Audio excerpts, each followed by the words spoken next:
Hello, everybody. Welcome to the premiere episode of the Sports Lounge here on WFRV Plus. I'm Adam Ingles, and with me is my co-host Sean Kornuski. This is a spot where we kick back, talk all things Wisconsin sports, college preps, and everything in between. Sean, how you doing today? I'm doing great. It's great to be here. It's great to actually have this thing up and running. So I know we've been talking the game quite a bit, Adam, about this. But we have got a heck of a show for our premiere. Our pilot is going to be one for the books. We absolutely do. We're so lucky to have two very special guests joining us today in studio. Two members of a family whose last name is synonymous with basketball in Northeast Wisconsin. Welcome to St. Norbert's men's basketball coach Gary Gresh and his daughter UWGB forward Gracie Gresh. Yeah, thanks for having us, Adam and Sean.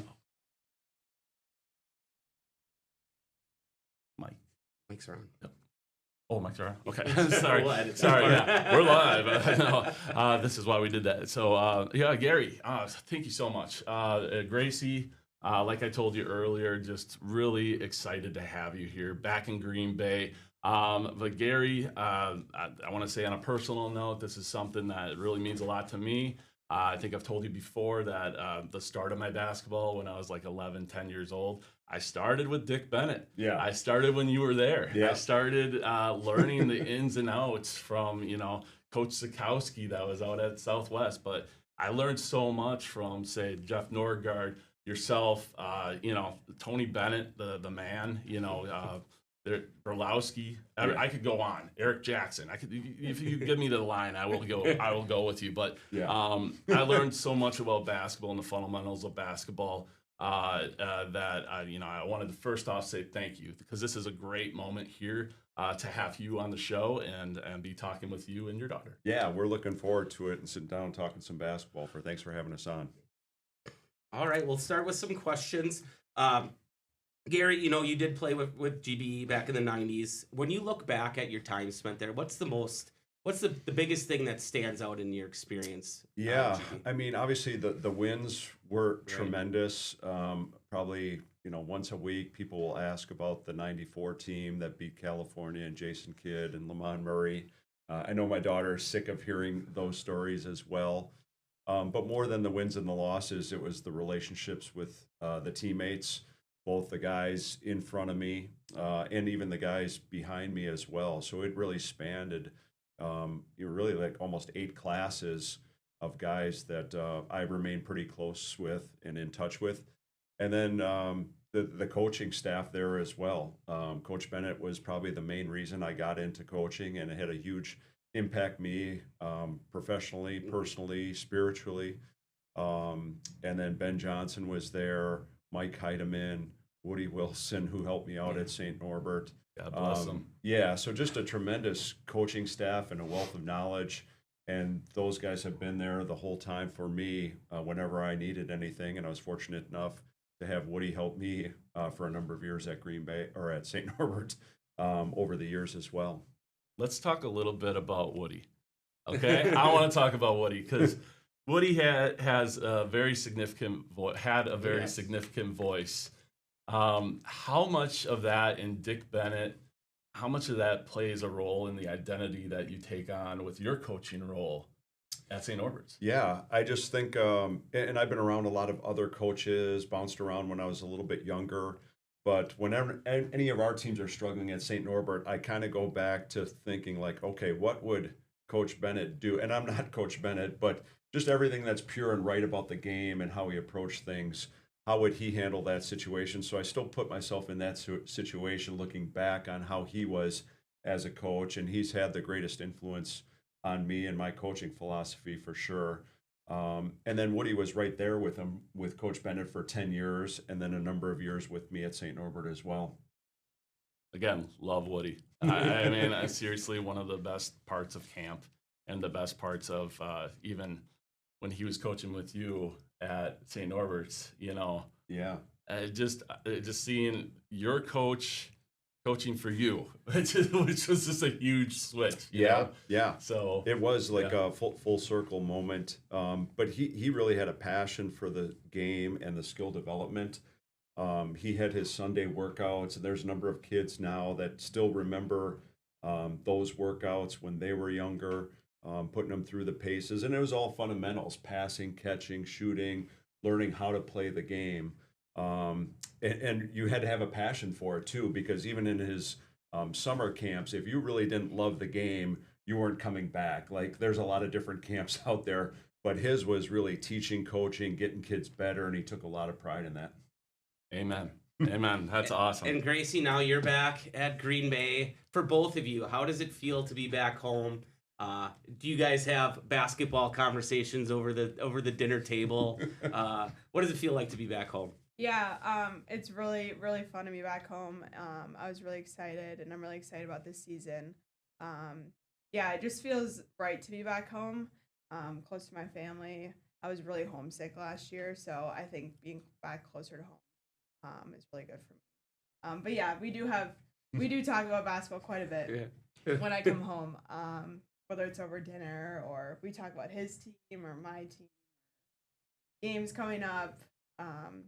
But yeah. Is there a moment, like say during the holidays, where your other family members are saying, "Okay, stop talking basketball," or do you have to put it on pause maybe a couple times during these family gatherings where you really want to talk basketball? Yeah, I feel like we do. We do a good job of separating it. Like we'll talk about it, but my mom will be like, "Okay, like let's." We're done. We're done. You gotta box out. Yeah, I'm telling you, you gotta box out. Yeah. Mom's like, "What are you talking about? We're preparing a turkey." You know? Yeah. So yeah, I get that. Yeah, Coach, as a father now with your daughter back at home, how do you feel about giving advice versus letting her coaching staff do the coaching? Yeah. When we're watching, and I've been fortunate, I've seen the Platteville exhibition game, the first game against Stevens Point, their game against Loyola online, and then in person the other night against North Dakota. So you can't help but look through it through a coach's eyes when you're sitting there in the stands. But then after the game, I think we're pretty careful just to be parents and support her in any way that she needs it. So if she asks advice or wants different opinions about the basketball stuff, we're happy to give that to her.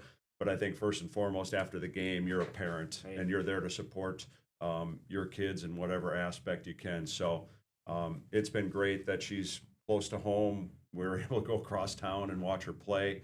I know my wife is going to be at just about every one of her games, except maybe in Cancun. And then I already have my calendar mapped out. I'm going to be at a number of games, although there are going to be some conflicts throughout the winter. Yeah, gotcha. Well, yeah, I want to get a little sentimental before we go to break here. Is there an early memory, Gracie, that you have of driveway shooting or youth basketball? Anything that Gary? What's the first thing that you might have saw in her that like you said, hey, there's a spark here? Yeah. Well, we didn't have to beg her to get in the gym or shoot hoops on the drive. It's something that she always wanted to do on her own, and that's something that my wife Liz and I were very careful of, that we didn't want to push them into it. But she developed that passion on her own. I guess one of the earliest memories, she would want to come to our boys' camp, and we do a number of contests and different things. And so like a simple mic-in drill where, like as a third grader, kids might get 4 or 5 in 30 seconds, and she's getting like 13, 14, 15 in like 30 seconds. Like, okay, this is not very common for a third grade girl to be able to beat boys in a basketball camp in a simple mic-in drill. So there were some signs early on, but certainly her passion for the game and her work ethic is really what separated her apart. Nice. Gracie, how much of an influence has your father had on you in your basketball game, knowing that you've been around it your whole life? What does it mean to you to have him there, guiding you along the way with his wisdom that he's learned over the years? Yeah, I feel like it means a lot. I think growing up in a basketball family, like my after school program was going to like his practices and like going and seeing that, I think was really cool. And just growing up in a gym, and then I think having him and my mom as like coaches, they coach my youth teams all throughout middle school and elementary school, and then even high school for AAU. So that was really cool, and I think just being able to learn from them and have their knowledge of the game be shared with me. All right. Well, Gracie, we're going to have more from you when we come back. We got to take a quick break here, but we'll have more from Gracie and her journey to GB after this.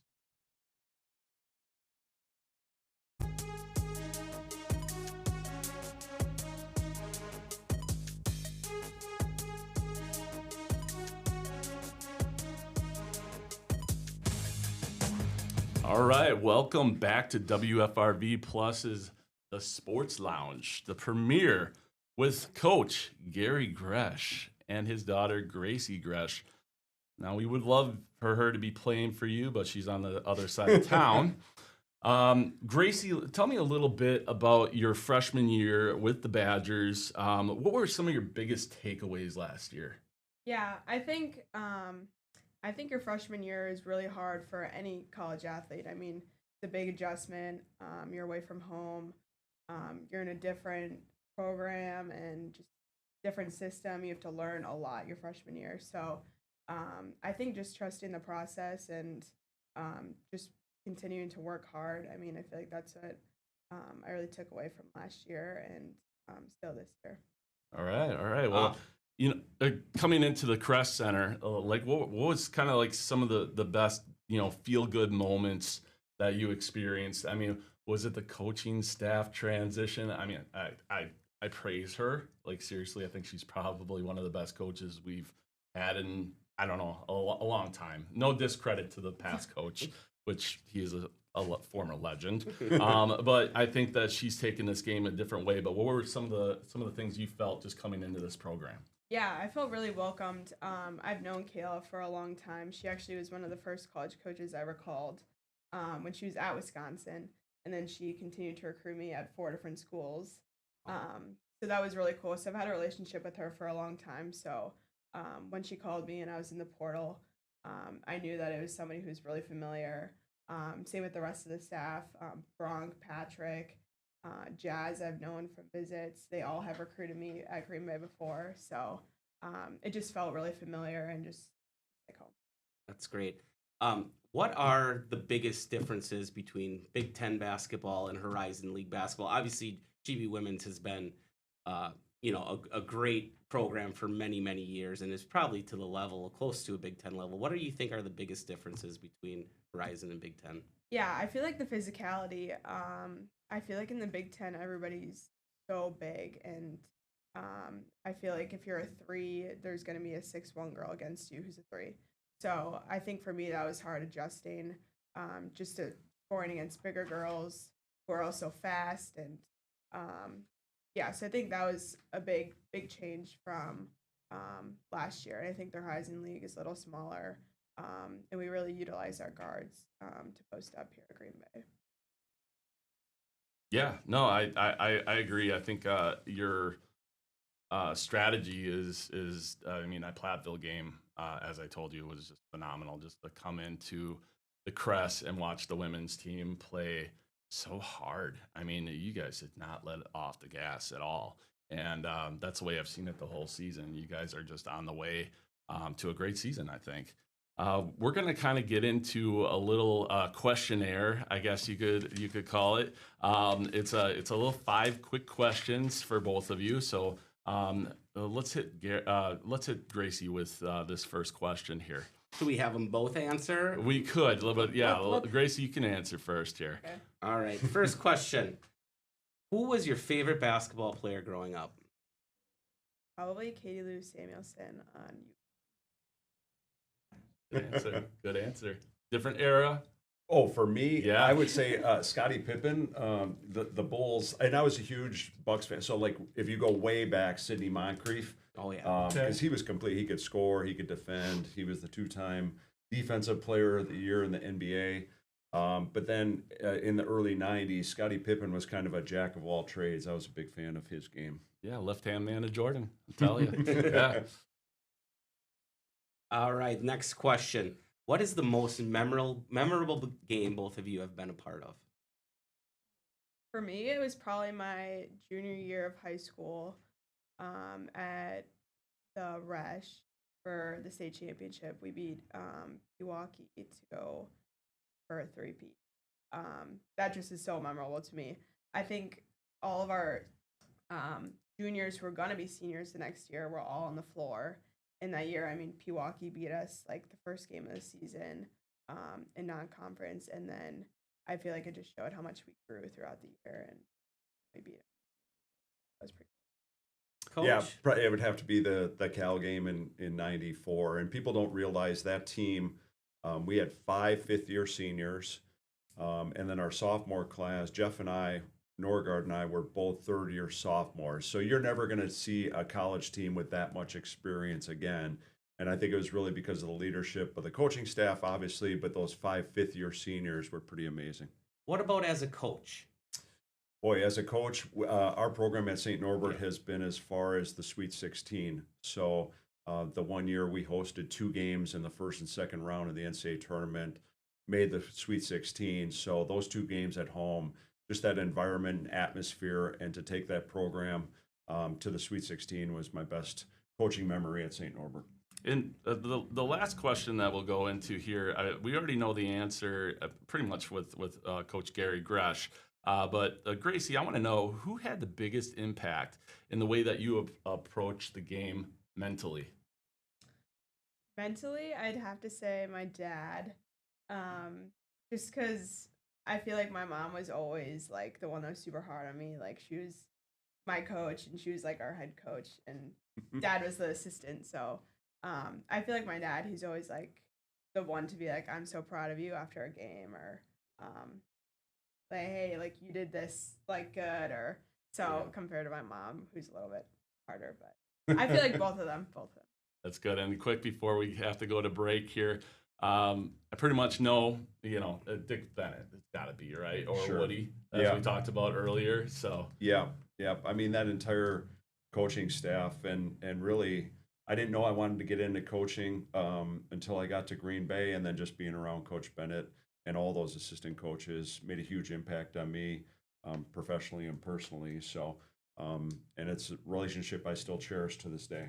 season tickets at Brown County Arena. Dad took me to every single game. I caught you in every single home game. Unbelievable atmosphere there. Yeah. Oh, the electricity, I'm telling you. All right. Well, thank you so much. Adam, I'll let you kind of take the way here. Yeah, like Sean said, thanks for joining us. We'll let you go. Really appreciate you being our first guest on the Sports Lounge. We really appreciate your time, and we'll let you go. So thanks for joining us. Thanks for having us on, Adam and Sean. Thank you. Appreciate it.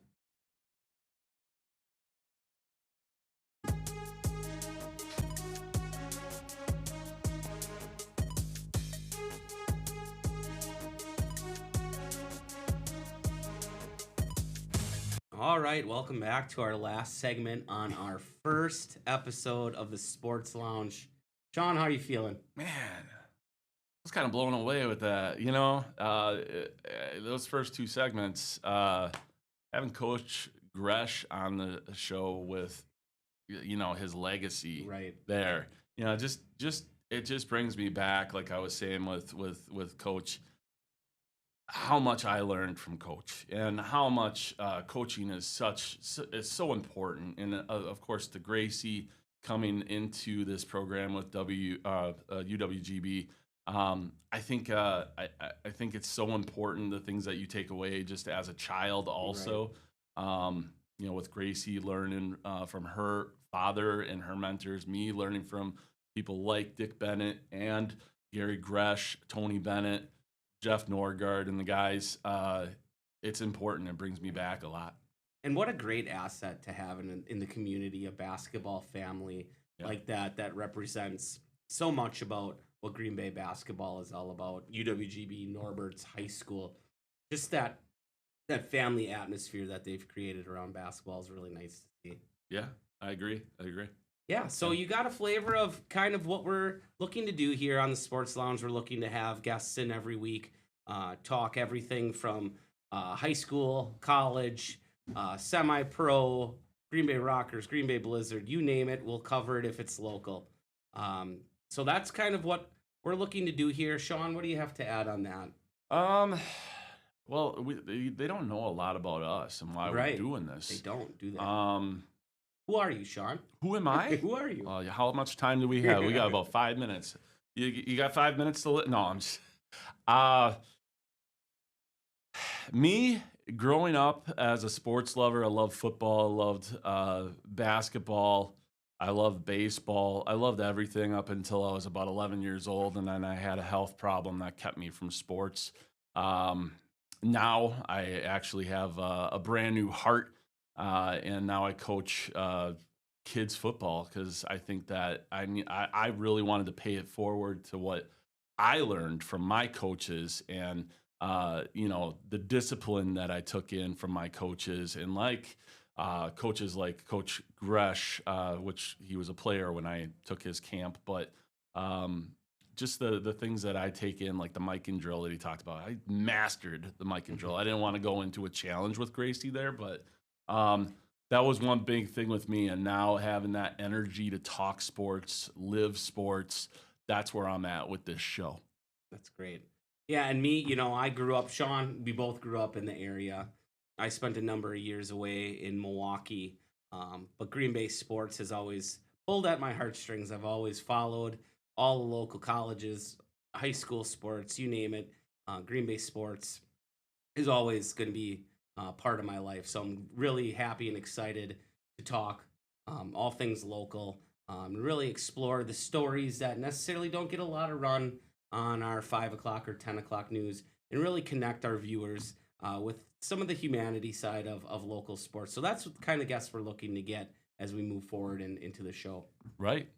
And so the viewers out there, if you have any suggestions, we want to hear from you. This is the point of the show where we want to know what you want to see. So we do have a nice, can you see that switch okay? to one camera here. All right. Right now, we don't really have too much of the graphic, but if you go to the Sports Lounge. Can you show that again? Yeah, Sean? Sports Lounge at wearegreenbay.com. You can write to us, and we will answer you. We will answer your questions. We want good content that we can talk about on the show like Adam said, whether it's high school. We want to talk about the Blizzard. We want to talk the Rockers when it comes springtime. We want to have those guests in the studio just like we had Coach Gresh and Gracie Gresh in to talk with us. So we want to know what you want. What does Green Bay want to hear about? What do the Fox Cities want to hear about? That's up to you. And that'll be part of our last segment of every show, just talking about those new things. You're right. So any questions, any guest requests, any stories that you don't think the public in the area know about and should know about, please, Sean, one more time, what's the email? The email is thesportslounge@wearegreenbay.com. Did I pitch that one? That right? sounds Is that great. good? All right. So as you can tell, we aren't journalists at all. We're just a couple of sales guys here at WFRV. Yeah. So that's kind of the impetus around the name, the Sports Lounge. We're just going to kick back. We're going to talk sports.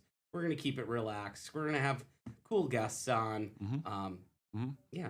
Yeah. We talk a big game in the sales department, and there are a couple people that got a little, they said, bring it to the corner studio and talk to somebody that cares. So that's what we did. And to wrap up this show, I really want to thank all the viewers that are out there right now that are watching this show. You make this show go around. Please download WFRV Plus. And how can they download that, Adam? So there's a variety of ways that you can download the WFRV Plus app. You can go to the Roku, Apple Plus, and Fire Stick. Yep. Fire TV. Yeah. Yep. Options are continuing to develop. So we will keep you posted on all of the spots to get the WFRV app. It is new. We just launched it a couple months ago. A variety of super local content. Please download it, check it out. So tell your friends. You can watch it anytime of day. You just if you missed a show, click on it. You missed our show, which is probably the most important. You can click on that and go back to it. That sounds great. Thanks so much, Sean. So that's going to do it for this first episode of the Sports Lounge on WFRV Plus. Thanks for hanging out with us. Don't forget to follow the show so you never miss an episode. For Sean Kornuski, I'm Adam Ingles. Thanks for joining us, and we'll see you next time.